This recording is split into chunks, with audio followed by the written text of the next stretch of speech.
দেখুন না ছাড়া আর কি হয়, তো ফোন করার কথা। তো হাত দাও।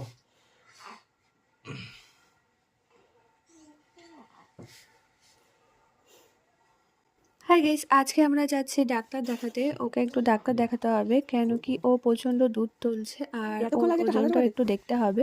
তো সেই জন্য আজকে আমরা যাচ্ছি ডাক্তার দেখাতে। বেশি দূরে নয়, লোকাল ডাক্তার দেখাবো। তো সেই জন্য এখন ওর বাবা ওকে রেডি সেডি করে দিচ্ছে। তো যাই হোক, রেডি টেডি করে নিয়ে তারপরে আমরা এখন বেরোবো। কথায় আছে, ঠেলায় না পড়লে বেড়াল গাছে ওঠে না, তেমন আমার বরের অবস্থা। ও আগে বাচ্চা ধরতে পারতো না, এখন নিজের বাচ্চাকে রেডি করছে, মানে হাস্যকর ব্যাপার। তো যাই হোক, আমাদের ডাক্তার দেখানো হয়ে গেছে, আমরা ডাক্তার দেখে বাইরে চলে এসেছি। এখন নেব আমরা ওষুধ। তো ডাক্তার মোটামুটি বলল যে ও ঠিকই আছে, ওর কোনো অসুবিধা নেই। তো ওষুধ দিয়েছে অনেক রকমের।